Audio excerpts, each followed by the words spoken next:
Welcome to Disney Coast to Coast, a show celebrating and questioning one of the most beloved entertainment companies in the world through honest, passionate, and clear-eyed Disney discussions. I'm Jeff DePauli, your entertainment-obsessed host with rose-colored glasses removed. Today on the show, my friend Phil from the Haunted Attraction Network is joining me to discuss his personal Halloween favorites from Disney parks around the world. Phil works in the themed entertainment industry, and through the years, he's been lucky enough to visit each Disney resort during the Halloween season. So listen as we discuss his favorite elements, going from the resort he was least impressed with up to his favorite Halloween celebration at a Disney park. Which resort and theme park do you think will get the number one spot? Find out right now.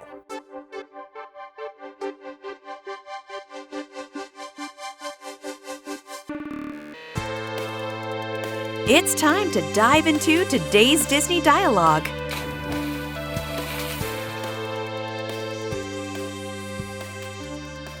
Hello, Philip Hernandez. Welcome to Disney Coast to Coast for this first time ever from the Haunted Attraction Network. How's it going, my friend?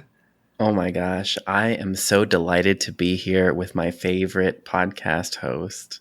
You're such a liar. Well, this is wow. You're laughing a little too hard there, Phil. But this is your busy time of year. It is the Halloween season. Are you exhausted yet? Because I'm exhausted. Mm-hmm. You know, it's funny because I think people that aren't in the industry, you know, they come up to both of us, I've noticed, and they'll be like, Halloween is like your Christmas, or they'll say like, aren't you just so happy right now? And I'm like, I don't know how to answer that question because like I don't want to be rude, but also like I'm so stressed I think I might have a nervous breakdown if like one thing goes wrong. So that's my yeah. It's one of those things. Like, don't get me wrong, I love it's my favorite time of year. I love it, yeah. But I think the thing that people don't get, people probably from the outside looking in see us going to a lot of media events for free, which is really lovely, right? Like it's a great perk, but yeah. We're working when we're there, and it doesn't mean we're not enjoying any of it, but it does mean we're working, and it's not as glamorous as everyone might think. But listen, we're spoiled brats and shouldn't complain about it. Especially you. Problems. Speaking of spoiled brats, Mr. has gone to every single Disney park around the world during the Halloween season. That is why you're here today, because I certainly haven't done that. And I want to talk to you about some of your favorite things from the Disney parks around the world for Halloween, because each resort celebrates the holiday very, very differently.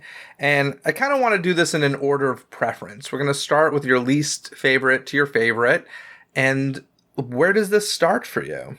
Okay, so since we're ranking these by least, I think my least favorite is tied between Disneyland Paris and Shanghai Disney.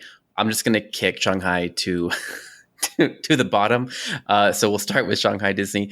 And I'm going to preface this by saying last time I was there was 2019.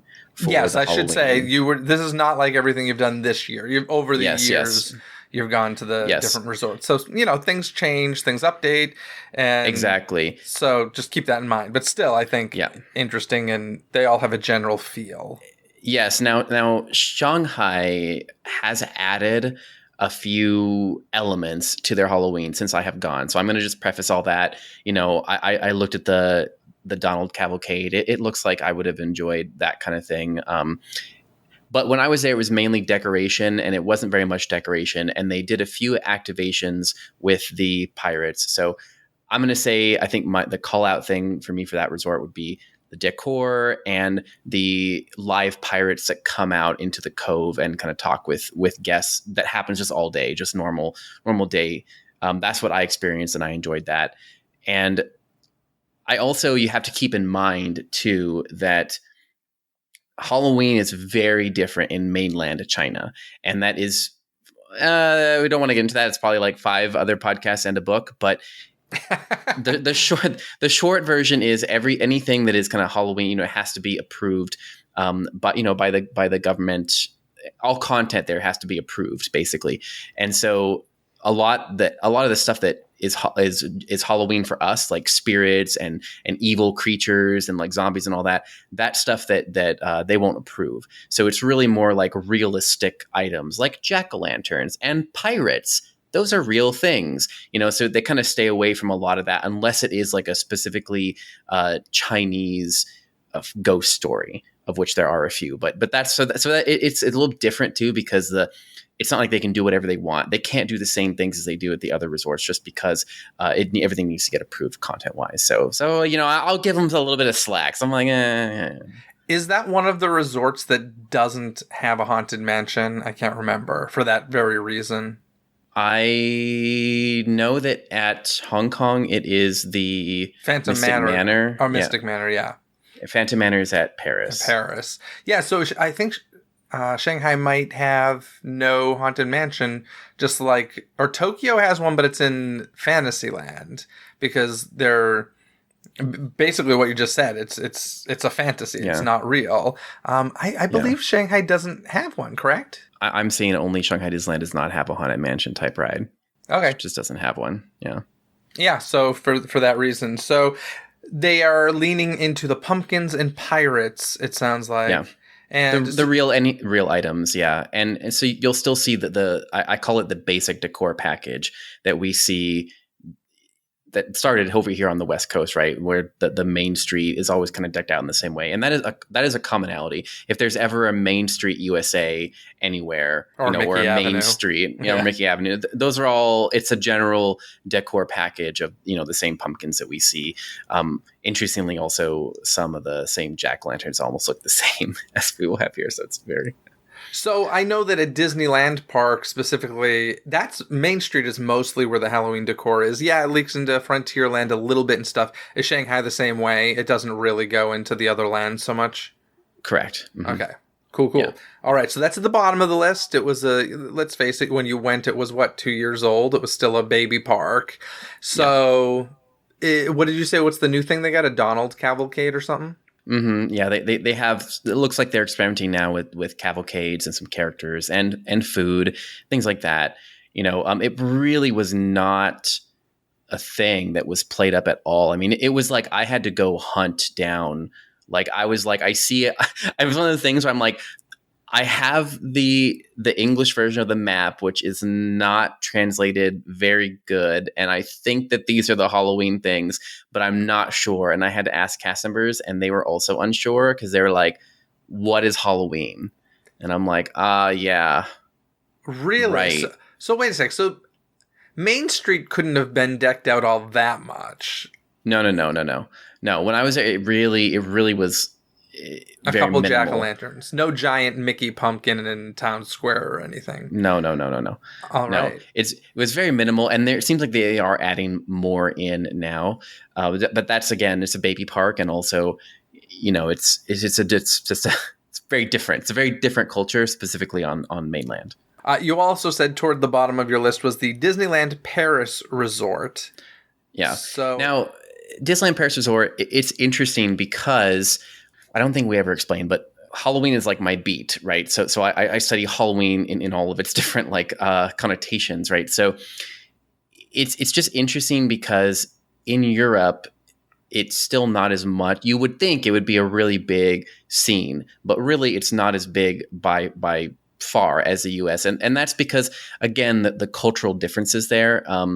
Halloween is just not celebrated in the same way in Europe as it is here, despite it being so close, much closer culturally than Asia. So it's weird because Asia celebrates Halloween almost more, I would argue, in the festival type of atmosphere than Europe. But anyway, so that's the preface to say that Disneyland Paris, I feel like they're one where really should be doing more with Halloween, but they don't do as much. And from my reporting and discussions with the team there, it really is for that reason that culturally the guests don't want a Halloween festival. And it's like they need to do it because it's Disney, but also the guests don't want it. So you'll see that's why they have a Halloween party. But even now this year, it's only 2 days. So can you imagine like Oogie Boogie Bash, but it's only 2 days. And that's it. That's their Halloween party. And I do think the best thing of Disneyland Paris is really their Mickey's Halloween Celebration parade. That was a parade when I went to it. And what makes it so interesting to me was how it was like it's called Mickey's Halloween Celebration Parade, but there was a whole float that was like a cornucopia, like a Thanksgiving cornucopia, and there were like the costumes were like there was a turkey, there's a cast member dressed as a turkey. There was cast members that were just dressed like they were like autumn leaves and harvesty. Was just very like there wasn't a lot. There wasn't. It was very like just again atypical, like not for our Halloween how we have the grave diggers and we have they have guest dressed as leaves and turkeys, and it's a whole different experience. But I will also say though, their costumes gorgeous. And it's the same true. They have a smaller stage show there as well, Disneyland Paris. And, they have just very theatrical, very detailed, gorgeous costumes that are, I think we don't see as much in some of our parades. I mean, their cornucopia girls have the full dresses, like the old time dresses with the wire where they like float as they move around.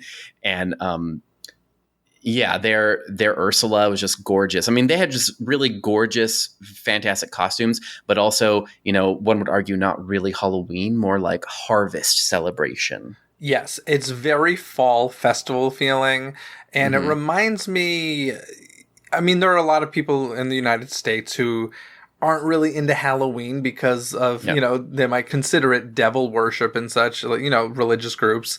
And a lot of times they'll have like a fall harvest sort of thing, like so that their kids can enjoy the season and festivities in a different way. And that's what it reminds me of. It's very much a fall festival harvest thing. Like you said, it kind of leans into even Thanksgiving a little bit with the giant cornucopia, which is interesting. I will say, I find it fascinating that they only celebrate it for a couple days. So like they're kind of back in 1980s USA Halloween, where like, yeah. The Halloween was celebrated the weekend before and the day of, and that was about it.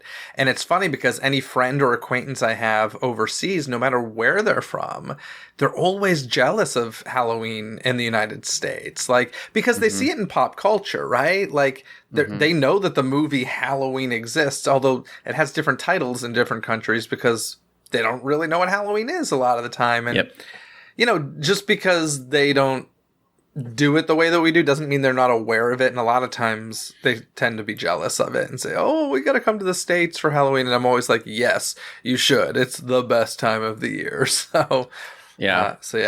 What I will say too is what's interesting about Paris in particular is I really can't stress the costumes enough. I do feel like they, even where they have done Disney villains, they have taken it from a costuming approach in a different way. So for example, Flotsam and Jetsam, they are characters that are there during Halloween. And to my knowledge, that's like, I haven't really ever seen like Flotsam and Jetsam before as like, characters that are dancing around. And they're done almost like Lion King style, where there's like, they're holding, like there's an actor that is dressed all in blue to be like, to be like Coral Reef, right? With face paint on and everything. And then they're holding this puppet, that is the eel puppet that they're like waving around. And then you'll see Ursula, and Ursula is, on sitting inside of it like a giant clam. And she has these like, her tentacles are all fabricated out of like felt, and they wave up and down. I mean, it's very like, I'm like, oh, I have really not seen the villains and the characters kind of really manifested physically in these ways before. So it's very, very refreshing, and also, I kind of hate to say it, also new. I mean, comparatively speaking, I'm sure they're gonna, again, these are newer parks, and so their Halloween activations are much newer. They're more new than what we have in the States. So yeah, and that's a daytime parade called Mickey's Halloween Celebration. There is a parade over there called Disney Villains Halloween Celebration Parade. And what I noticed was, these overseas parks tend to have a daytime and a nighttime, but a lot of times they'll use same floats and just kind of switch out the characters and the music and the lighting and stuff, which was interesting to me. Do they do anything at the Walt Disney Studios Park at Disneyland Paris Resort for Halloween? When I was there, they didn't have anything. Okay, let me ask you this, and this is super minutia, so I'm not actually expecting you to know the answer, but you know how in the States, the Twilight Zone Tower of Terror takes place on Halloween.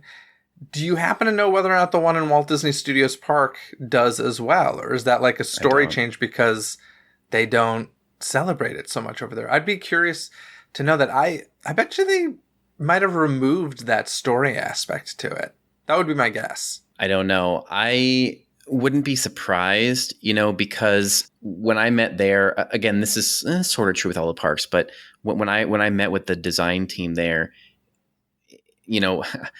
kind of the theme I gathered after, talking about the various entertainment aspects is that they were really trying to create like the European version of stuff. So they were like, yeah, we're Disney, but also it has to fit, with what it is to be French and what it is to be in Paris. And they're just very like, that's kind of why they want to bring their own flair to things. So I wouldn't be surprised.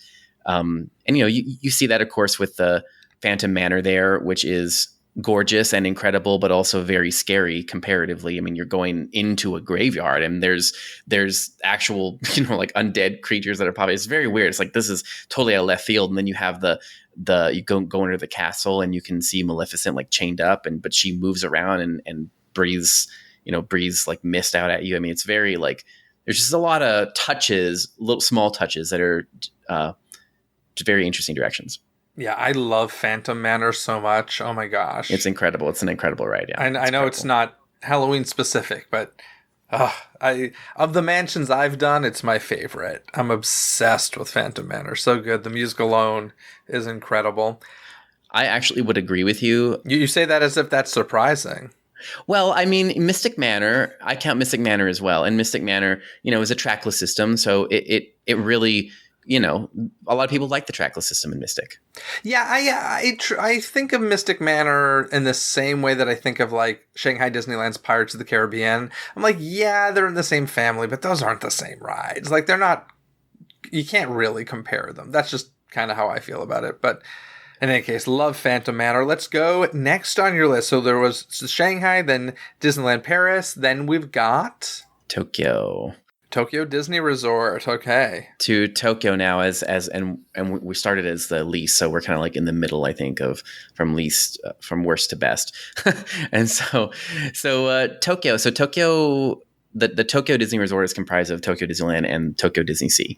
So just to set that, and there is Halloween activations on both sides. The ones that I think stand out the most to me for Tokyo Disneyland is the Spooky Boo Parade. At Disney Seaside, it's the Festival of Mystique, which is, I guess it's kind of like the parade, but it's more like a water parade. I mean, it's so basically the parade's on both ends. Very different culturally. This is another thing too, where they're not exactly, run by Disney. So again, there's a little bit of that's a separate thing, but also culturally, it's just very different. And the parade on both ends, it is a big deal. The Spooky Boo Parade is a big deal. It is something that they have a lottery system for seating for it. So every day you go in and you take your tickets and you scan them into the lottery computer, right? And it like tells you whether or not you got, it's a randomized lottery. So it tells you whether or not you got it. Now I know we're not in the USA because that crap would be lightning laned if it was the States. Yes. And it doesn't cost any extra. I mean, just a regular park ticket, you can enter the lottery in for seating. What? What did you just say? At a Disney park? Clearly not run by the Walt Disney Corporation. Chapeka does not have his hands on that park. Clearly. It's also, it is like the thing to do. And to give you perspective. So everyone has to be seated. And they assign you a square that is measured out, like a square of concrete that's measured out. And it's measured out so much, in fact, that in the gift shops, they sell pieces of plastic that are like Halloween branded, or, they change them out. So you can put it down like a door, like a placemat you can put down on your space to sit on. And you have to be contained. Your whole everything has to be contained within that square. And they will go around, they'll police it. If you are larger and you don't fit in your square, then they're like, sorry, you need to move to this other area for like larger. It is very, that kind of stuff is crazy. And also, I will just tell you, I didn't get the lottery the day I was there, which means I had to go to the standby seating area. And they started seating people into squares 4 hours before the parade came out. And I sat there like with people, and everyone had umbrellas because it was very hot when I went. So everyone had umbrellas, and you're sitting there and people have laptops and they're just working. They're just doing their day's work, sitting there for 4 hours in an umbrella in their tiny, like 12 by 12 foot square of concrete. You know, a lot of them brought butt pillows, which I thought was a very good idea. I didn't have one, but I wish I did. But it's a thing. I'm just like, it's a thing. Okay, a number of things there. First of all, they should be selling butt pillows instead of plastic squares. But also, when you say waiting 4 hours for a parade, the craziest wait for a parade that I've ever seen in my life. Were you at Disneyland for the start of the 60th anniversary celebration? So not the actual 60th birthday, but like the start of the celebration in May. Okay. Mm-mm. I was there that day. It was the premiere of the new World of Color, celebrate the new Disneyland Forever fireworks, and paint the night. And when the park opened at, I think it was like 6 a.m. or something like that, some really early hour, because it was a 24-hour day, people sat for Paint the Night as soon as the park opened. And I was like, Paint the Night is phenomenal, let me just say. It is, but do not sit and wait. That was like 14 hours they were waiting. Like, that's nuts. And I just remember like showing up a half hour before and getting a perfectly good spot for Paint the Night. But in any case, that's a whole other thing. But yeah, waiting for parades. I mean, that's great. That's an intense system though. Like, yeah, it's like trying to win the Hamilton lottery or something. Yeah, and just the amount, but also just to also to finish it, because it's such a unique, I'm not even sure I'd call it a parade. That's why I kind of call it an experience, because what happens is the parade starts just like it does at other parks, and then I think it starts in their version of Frontierland, and then it goes through. And then when it gets to the Main Street area, you know, where the castle is and where all the seating. So and there's a lot of picnic space there. So that's where all the seating is. So when it gets to there, it stops. And then like actors come out and they perform this like 20-minute show with dancing and all sorts of songs that I couldn't tell you what happened in because they were all in Japanese, and my Japanese was not that good at the time, so I really don't know what exactly. But there's a lot that goes on with that, so a lot of stuff is joined in it, and then they get on the floats, and then the characters continue with the parade that goes on. So it's like they've mushed together the parade and also the show, but that's why everyone sits, because when they all are sitting in the picnic area, and that's where the main seating is, where you get the lottery for. And that's why you're all there, because there's also a show and it's a parade.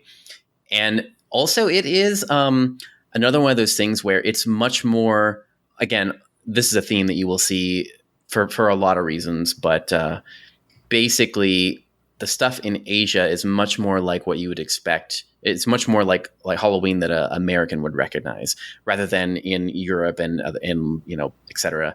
And so the Spooky Boo Parade looks much more like a Halloween parade than a harvest parade. But let me just say, like, again, the costumes are incredible, but also just wacky. I mean, there's just wacky stuff. Like there's a character that is, I think, supposed to be a crow's nest, like not a crow, but like the nest of a crow. And like the crow is like on their head, and in some cases following them around. I mean, it is like they have ghosts and that pop out, and they have ghouls. I mean, it's just very, just such a very interesting thing in that area. Yeah. The thing that stood out to me as I was watching video of this is the song. And I don't remember it. I love it. I can't sing it back, but all I know is it's a hell of a lot better than Boo to You, to You. I know people love the Boo to You Parade song. I love the Boo to You Parade. That song is not my favorite. And the fact that they played at Disneyland Resort now just as like background music drives me crazy. This song and the Spooky Boo Parade was so catchy. Mm-hmm. And I realized why part of the reason I liked it so much is like, I think I know this song. It is very similar, or at least it gave me the feels of the song Revolting from the musical Matilda. Are you familiar with this at all? Yes, I am. Do you hear it when I say that? Yeah, I guess. It doesn't sound like the same song, but it has the vibe. Go back and listen to both, and it totally has that vibe. And it has, like, in that song, Matilda's one of those musicals that is like far better than it has any right to be. At least the music is far better than it has any right to be. It's some of the catchiest music. By the way, it's coming, movie version coming to Netflix this December. But it just reminded me of that song, and it's such a catchy tune, and I loved it. That was my favorite part. Watching the video, I was like, this music is better than any of the Halloween music we have in the States. Well, again, it's newer too. It is really good.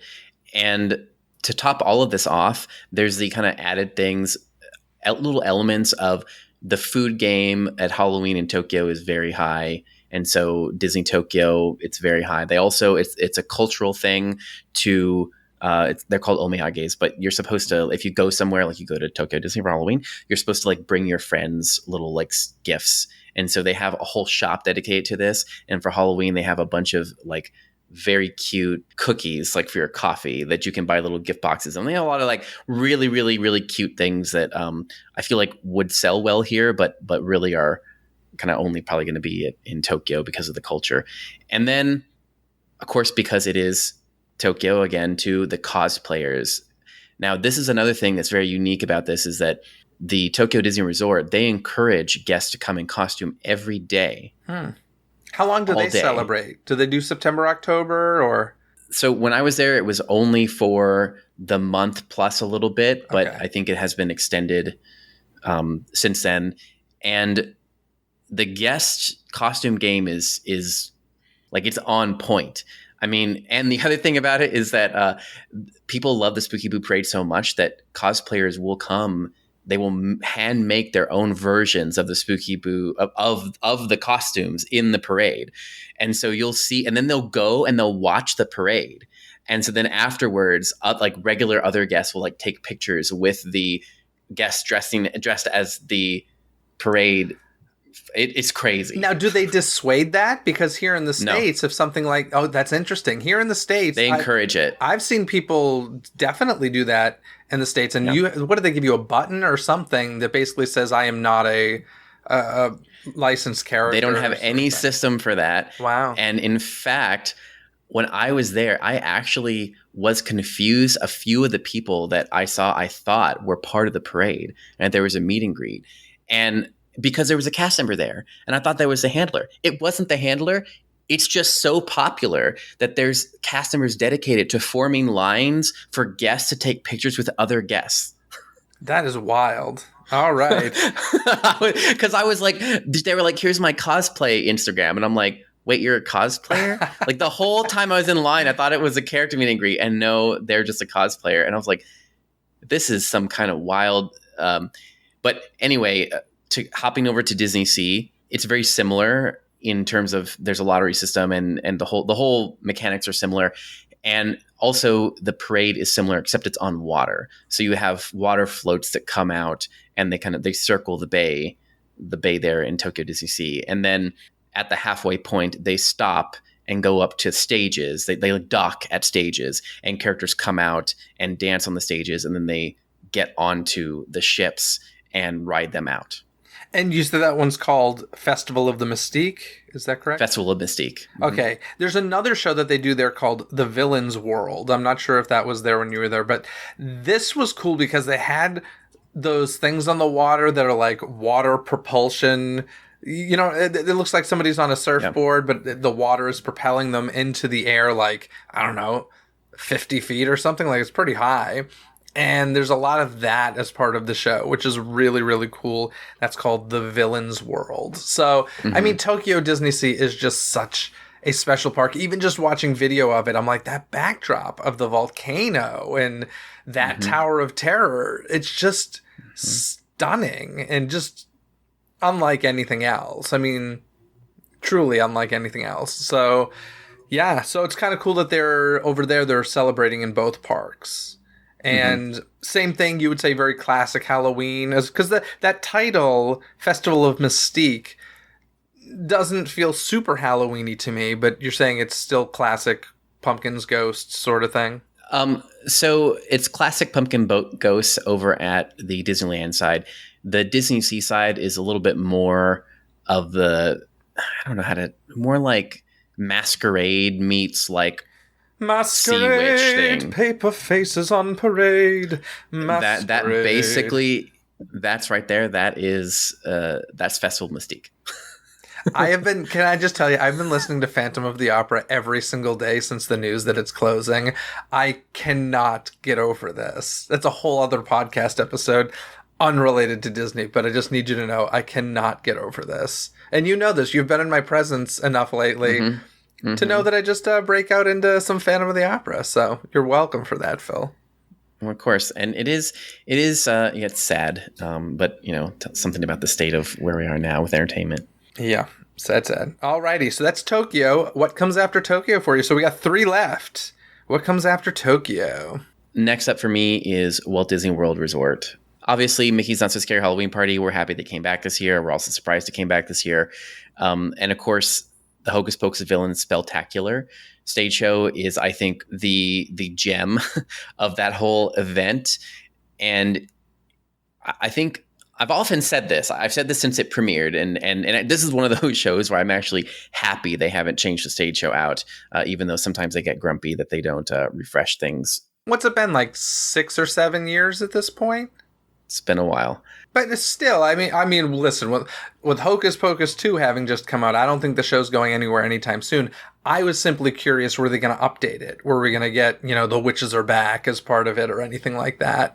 But they didn't this year. Wouldn't be surprised if next year they do, though. It opened in 2015, so it's been 7 years, yeah. -1, or -2. -2, yeah, because last year it was the after hours event. Mm-hmm.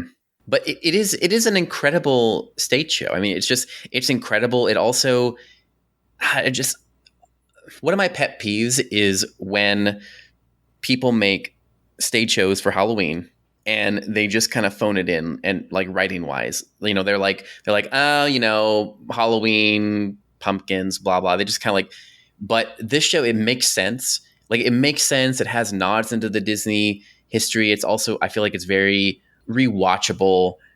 There's quests. I mean, it's like, I love it. I love it. Maybe I'm like rose. Maybe I'm like tainted because I love Hocus Pocus so much. But I do think that the writing in the stage show is phenomenal, and that's what I think sets that apart as that gem. I will like kind of preface this by saying I don't think that the other offerings at the Not So Scary Halloween Party are as good, in my opinion, as a Spelltacular. Have you seen the newer Halloween show? Because I don't think I have. The new projection one with Minnie. And I think the last time I was there was like the typical Halloween Screams thing, if I'm remembering correctly. I don't think I've seen the new one in person. So I can't really say my opinion on that. I like Booty You Parade. But yeah, no, by far at Walt Disney World, in my opinion, Hocus Pocus villain Spelltacular. Partially for the same reasons as you. I'm a huge fan of the movie. It was very exciting to see those characters in the park. I mean, to see a live production number of I Put a Spell on You is just thrilling. It's usually cast very, very well. It uses some nice projection effects. There's pyro. It's good dance numbers. Like, it hits all the marks. One thing that drives me a little crazy with the show for me, and this is just because I'm a continuity freak, I don't like how we see characters in like more human form versus their mascot form, and it just contradicts other times we see them in the parks or in parades and such. That's a me thing. I know I got to get over it. People are like, yes, Jeff, we've heard you say this a million times. Get over it. I'm still not over it, so I will continue to share. But other than that, like, I love that show. More than once, I've gone to that party and seen that show multiple times. Usually catch the first and the last of the night. Like, it's really, really, really good. To me, it is the reason to go to the party. Like, there are people who will wait in 2-hour lines to meet characters. I'm not doing that, but I'll sit for a long time and wait for the Hocus Pocus villain Spelltacular. I agree. And so if I'm looking at the list here, I think that is... This puts it in my ranking as third best for the Walt Disney World Resort because of the party. And I think so. The thing is, while I'm not individually impressed by any of the other elements that are part of Mickey's Not So Scary Halloween Party, I do think that there's kind of like just enough that collectively it kind of puts it over into that, because there's just so much. I mean, there's there's the trick-or-treating, there's the characters, there's the food, there's the Spelltacular, there's the parade, there's there's the projections, there's the decorations, there's the music. There's some ride overlays. That's exactly it. And that's the only place where I actually give them bonus points, because they didn't start Mickey's Not So Scary Halloween Party with the ride overlays. They kind of have tweaked them over the years. And that to me, whenever people tweak events like that, I give them bonus points, because it is, it's work to tweak them, and the ride overlays are work. And I get this, a lot of people, my day job is in the industry, and a lot of people, I get this a lot, where people are like, well, they should be doing this for every ride and blah, blah, blah. And let me just tell you that, like, it really depends on the ride system, like the brains of the ride, as to what you can do, and also on the county regulations. A lot of times, even if you're just changing certain things that within the ride, just small things, sometimes depending on the county that you're operating in, that triggers a whole reinspection of the ride. So you have to, like, some things are very complicated, even though they don't seem complicated in theory. And so that's why it's so impressive to me that for these ride overlays, you're going to see pirates, in Pirates of the Caribbean. I think those things are really cute. And also the random little exterior things that aren't ride overlays, but like the cadaver Dans coming out, and, the ghosts that appear outside of the Haunted Mansion to just take pictures with people and interact with them. I think those are nice, fun additions that aren't necessary for the event, but that help.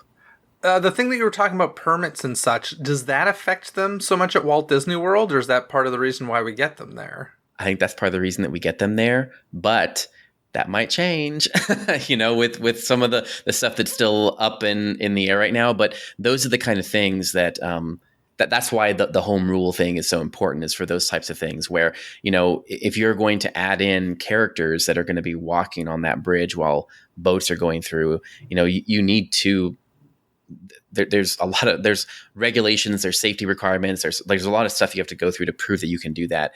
And if you don't have counties that are working with you or that are slow to inspect that kind of stuff, it's impossible to get it approved for a seasonal event. One of the things that's really interesting about Walt Disney World is Magic Kingdom really is the hub for Halloween, right? I'm not going to say the other parks don't do anything, but the other parks do very little. I was trying to think, and for each of the three other parks, I can't even think of a specific one thing that is like iconic Disney's Hollywood Studios Halloween or anything like that. And that's the time of year I go. I'm always there September, October. So that's kind of interesting how little they actually do anywhere else. It is interesting in light of how much the other parks do for Christmas by comparison. Yes. I think that's, and then the only thing I will say is, we've heard for years and years and years, right, about how that Walt Disney World is not a locals park. It is a destination that people come to from all over. And I think that's usually the argument you will hear as to why they don't do a lot of Halloween decorating, is that, if people are visiting Walt Disney World, they want to do the things Walt Disney World are known for. They don't necessarily want to do Halloween stuff or to have their experience interrupted by something. So that's always the reason I hear when I ask people why they don't do Haunted Mansion Holiday there, is because people would be upset by it. Yeah. So it's interesting. So, okay, that's Walt Disney World. It lands on number 3 on your list. We're counting down, so that means we've got a 2 and a 1. Who takes the place for number 2? Number 2, Hong Kong Disneyland. Hong Kong Disneyland.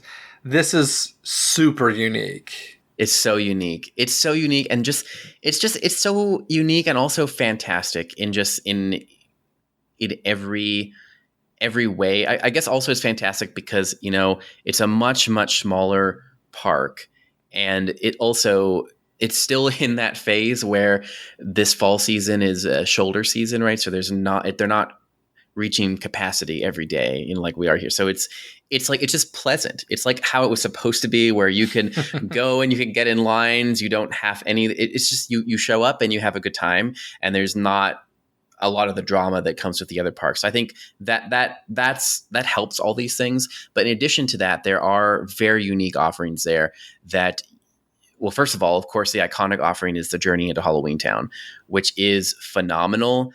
And this is, I think, the quintessential example of something that just cannot exist at any of the other parks do exactly to the capacity. Journey into Halloween Town is a physical walkthrough experience. You are walking into Halloween Town, and they change it up. They do change it up over the years. When I went in 2019, they were doing the version where you walk through iconic scenes from The Nightmare Before Christmas, but you stop in the scenes and you listen to an actor, and then you have to complete a task. So it's like a mixed escape room kind of ish type of thing that is also a walkthrough. And you just think about that. The throughput is not very high. You're going in groups of 8, right? So groups of 8 through these actor experiences. That's just, and when I went there, I didn't have any special ticket or, pass or anything. And the wait was only 45 minutes, which is crazy for a walk-through theatrical experience of this nature. Also, the fabrication is spot on, and just like getting to go in and help Sally find frog's breath to add to her potion, and to help get the bones for Dr. Finkelstein, help him make the reindeers, and just to be there in the town hall meeting and to be voting for Jack's plan. I mean, it's so cool. It's so cool to see the characters up close, to do these tasks with them, to talk to them, and then to have this. It's so fun. And plus, also, it's all in trilingual, the offerings are. So there is an English version of it, but the characters speak different languages. They speak Cantonese and they speak Mandarin. So it's incredible.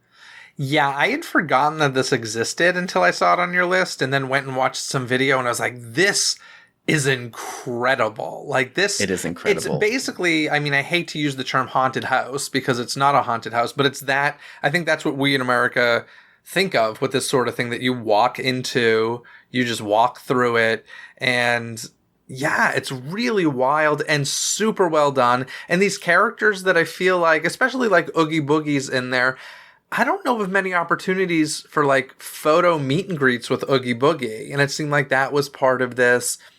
My big question was, what is normally in this space? Oh, it's like a festival center. Okay. It's just an event center. Yeah. So it's like a catering space, I guess, or like an event center that then they bring in and build this.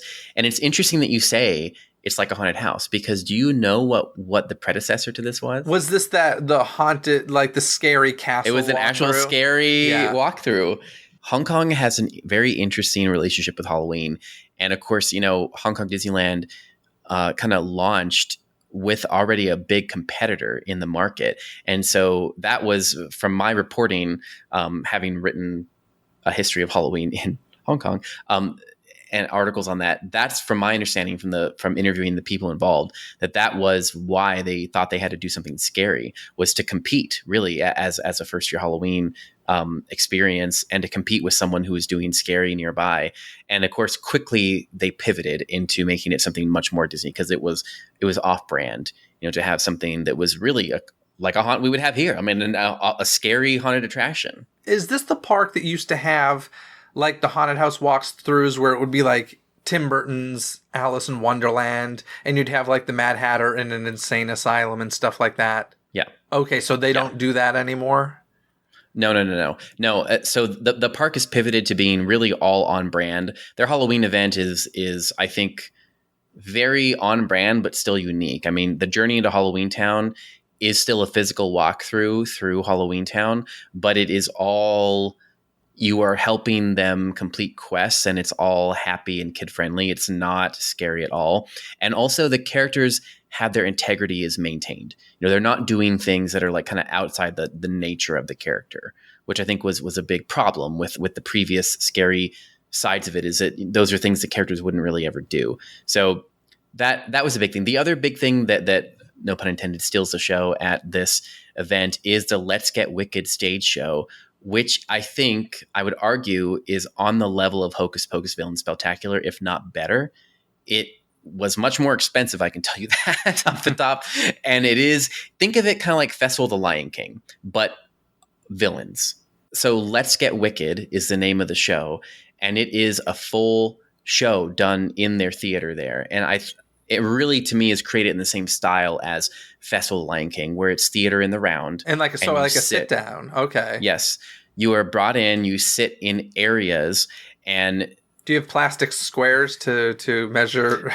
No, because this is Hong Kong. So that I actually think that is another important thing to mention. I'm glad I know you were joking, but I'm glad you brought that up.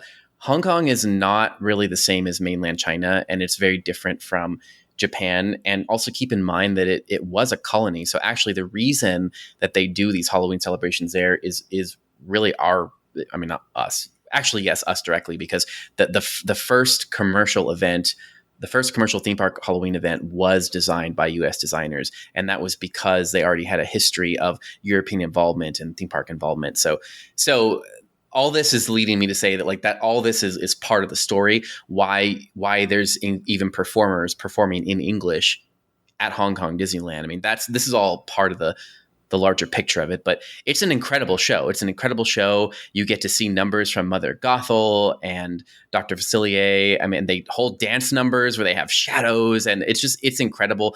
I especially like how Mother Gothel, she takes someone from the audience and she sits them in the chair and she kind of walks and she does a little, I mean, it's not overt, but kind of light seducing, kind of oh, don't you think I'm young and beautiful? And kind of, it's, but you got to understand that in Hong Kong, it makes people very uncomfortable, even if it's just very light, and so that was glorious to watch a young man just completely blushing because Mother Gothel was like, don't you think I'm gorgeous?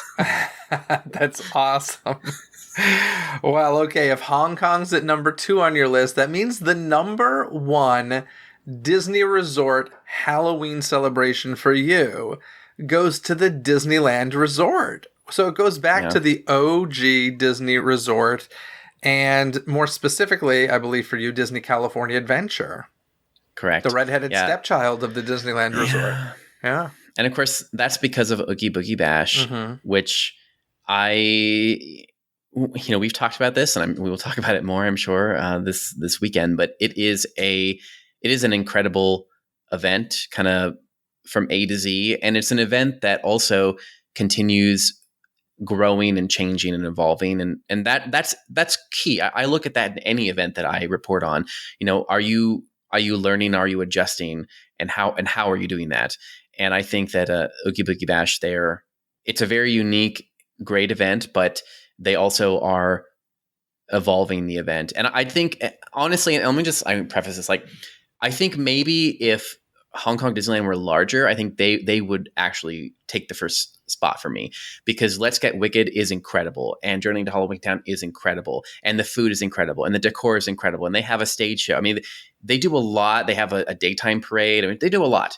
But Oogie Boogie Bash, it's a larger footprint. It's a more established park, and it's longer. The event runtime is longer, so it is just larger, and the upkeep is still there. So that's kind of why I rank it first. And I think the most unique things about it, of course, are, in my opinion, the treat trails, where you do get to have improv moments with the Disney villains. And that is still very unique. I mean, other than what we just talked about with Journey to Halloween Town, there really are not many other instances where you can directly improv with villains in that way. You get into the line, you can improv with them, you can joke with them. They talk to everybody. They comment on your costumes. I mean, it's great. It's fun. I cannot believe that this system hasn't been picked up by Walt Disney World. It is so effective. And I'm such a fan of having the characters interact with you on the trick-or-treat trails, because I am not the type of person to wait in line for a photo. And we all know how long those photo lines, and listen, those photo lines get long at Oogie Boogie Bash as well, but it's nice that there's this other option in case you don't want to do that and spend your whole night in line. So I think it's phenomenal. Honestly, I laugh my butt off when you get into a situation with Sid from Toy Story. Yeah. He is hilarious. Just pestering you in this line and being a bratty little kid. And I've had Agatha is a blast to interact with. Even Maleficent. She just gets so snarky. I love it. They're brilliant. Yeah, they really are. And it's a tough gig, because if you get somebody who doesn't want to keep moving and keep talking to you, you got to interact with this person. But I will say my favorite thing at Disney California Adventure and Disneyland Resort as a whole for Halloween has to go to Villains Grove. I am obsessed with Villains Grove at Oogie Boogie Bash. This is something, it's so funny because when I experience it, I'm like, how can anybody not enjoy this? This is one of the greatest things I've ever seen. I have found that it's very split. You either love Villains Grove or you just don't get it. And it is, and I do get that when I think about it, because it's not in your face, right? Like, it's called Villains Grove, and if you're keeping your ears open and your eyes open, you'll experience the villains. But if you're just walking and expecting to see a mascot character, you're not going to get that. And to me, it's honestly like a spiritual experience. I've said it before. It's unbelievable, that Villains Grove area. I love it. It was the one thing that saved the party for me when it moved from Disneyland, because I will say, so unlike Walt Disney World Resort, where it's mainly just Magic Kingdom, at Disneyland Resort, there's a ton of Halloween in Disney California Adventure and a ton at Disneyland Resort. And the thing I loved at the Halloween party at Disneyland, that I was like, they're never going to be able to recreate anything like this at DCA, is the Rivers of America at nighttime with the fog and that mood lighting. It is stunningly beautiful. And I would say they even surpassed that with Villains Grove. So, yeah. I actually do not like Villains Grove. You're not a fan? Wow. I am not a fan. And I think thinking about it, there's two things I think that make me not as impressed. It's not like I've gone every year. I wait till the end of the night to go when the line is the shortest. But the two things I think that contribute to it. One, to me, it seems like maybe like a poor substitute for Journey into Halloween Town. And that's just me, because I've been through Journey into Halloween Town. I'm like, I would prefer that over Villains Grove. I don't think they're comparable. I really don't. Well, yeah, one's an outside venue and one's like an event center, and one has fabrication and one's just a light show. And one's character driven, and this one, and but in any case, continue. I do think that it's just a light show. I think having worked with the firm that installed it and designed it, in my day job, and having done light shows, to me, it seems more like a Christmas experience. Like it seems to me like something that I could get somewhere else and have gotten better experiences other places with lighting design. It's not an impressive lighting design package or an impressive projection package, in my opinion. And it also feels like it's a Christmas type thing. And the third thing is it doesn't feel uniquely Disney to me. I think that's the problem if I were to underscore it. I disagree with everything you just said. I really Yay! Well, we couldn't go through a whole episode in agreement. That would just be boring. No, I really do. I first of all, I think that in fact, I know, but so long story short, by the time this episode is released, I will have had the panel that I produced in Oogie Boogie Afternoon with the creators of Oogie Boogie Bash. But the way I met Jordan Peterson, the guy who created and show directs Oogie Boogie Bash, was I did an episode on Oogie Boogie Bash for the podcast, and I was raving about Villains Grove. And one of the things that I said in the episode was I would be shocked if whoever worked on this wasn't greatly inspired by Descanso Gardens' Enchantment of Light, or whatever their Christmas show is called. And he reached... Enchanted, thank you. He reached out to me and was like, you're right, that was a huge inspiration. So yes, there is but even Enchanted is not Christmas lights in the traditional sense. It's more theatrical lighting than Christmas lights. And even Enchanted is not even... Enchanted takes inspiration from a lot of older things.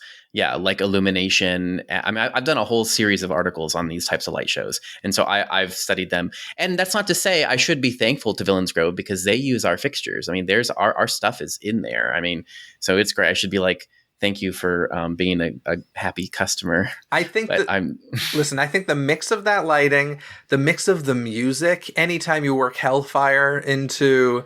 the Disney parks, I'm happy. But also, I love the whispers of the villains, where you just get this echoey, whispery, but also screaming off with their head and stuff like that. And just these pixie pixels forming the shapes of villains. And it's just subtle, but not too subtle. And then the use of fog, some of the best use of fog I've ever seen in my life. I love fog. I'm obsessed with fog, but I can't stand... And I get that this is a necessity at a lot of Halloween events, but I can't stand it when you're at a Halloween event and all you hear is that tss of a fog machine blowing out fog. Villains Grove, you don't get that unless they want it. At the Lion King section, they want those bursts like that. Yeah, they do. Yeah. But otherwise, when you're walking through, it's just the mood. The fog machines are far enough away and just being pumped in through tubes that It's some of the best use of fog I've ever seen in a theme park in my life. And I'm obsessed. We could do a whole episode on Villains Grove. I won't make you do that. But no, I love it. So Villains Grove for me is my favorite part of Halloween at Disneyland Resort. But one thing I want to say before we get to some trivia here is I was talking to the producer of Oogie Boogie Bash to prep for the event. And one thing we started talking about was how much Disney California Adventure leans into what I call green and purple Halloween, which is a very different vibe from black and orange Halloween. And they, partially, I think Oogie Boogie naturally lends itself to that. Yeah. But they also made a decided choice to do that because they consider Disneyland to be black and orange. So they look at Disneyland as black and orange Halloween and DCA as purple green Halloween, and I find that to be super interesting. Anyway, this is a fun conversation. Everybody learned from listening to this that you have written an article about everything, apparently. And thank you for sharing your wisdom about the Disney parks around the world during Halloween. But now let's hop into some trivia. Do you know the answer? Get your brain gears churning and play along. It's trivia time.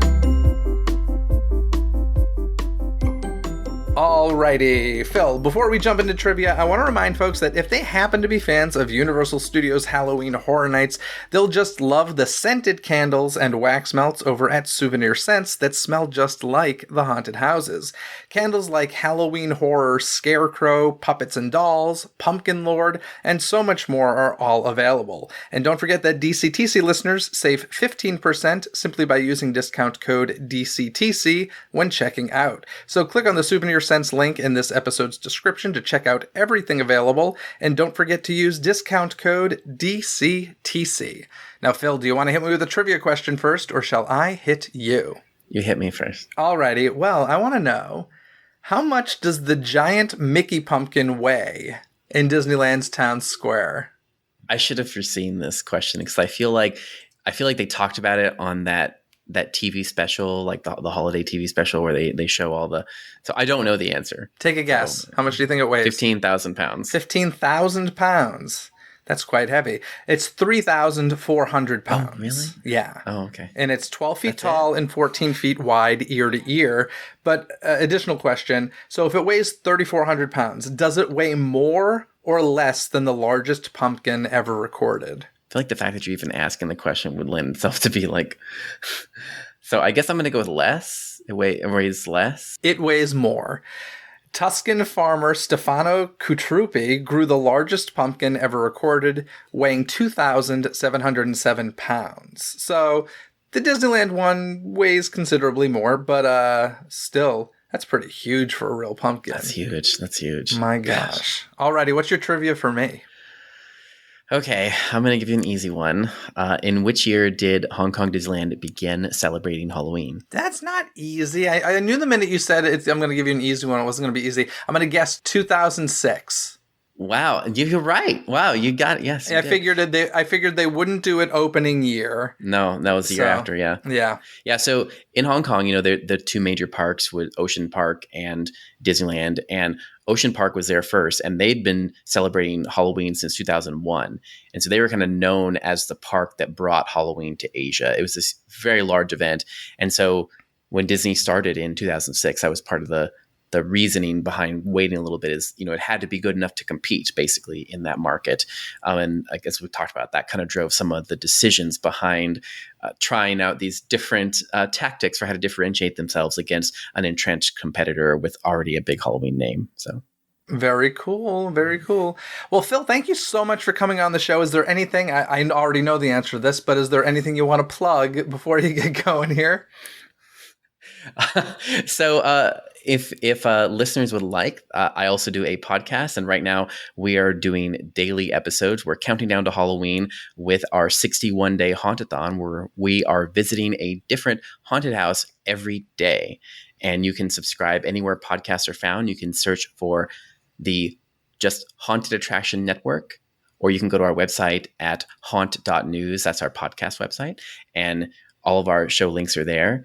Yeah, it's a lot of work to do a daily show, but I'm very excited because we get to experience haunted houses from all over the world, not just here in America. So you get to hear all about how Halloween is celebrated in different cultures, as you know. So yeah.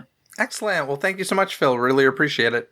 Bye. Thanks for tuning into this episode. Don't miss any future episodes by subscribing and following Disney with a Z, coast to coast on your favorite podcast app. This episode has been executive produced by Mackenzie Jalen Arnold. Gain rewards like Mackenzie, including access to never-before-heard episodes and live-stream Q&As, by visiting the Patreon link in this episode's description.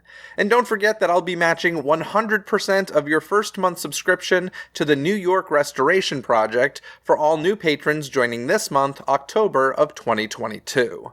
Basically, anything you need can be found in this episode's description, from additional information and links discussed in this episode found in the show notes, to the DCTC hotline where you can leave a voicemail and be heard on a future episode, access to the show's official website, some free gifts from me to you, and so much more. So be sure to check out this episode's description.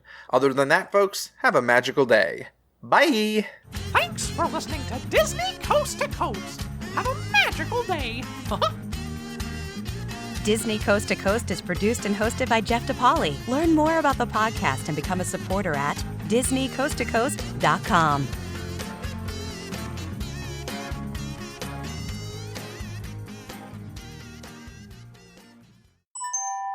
This podcast is part of the DePodcast Network. Learn more about this show, plus find more quality and entertaining podcasts at DePodcastNetwork.com. That's DEPodcastNetwork.com.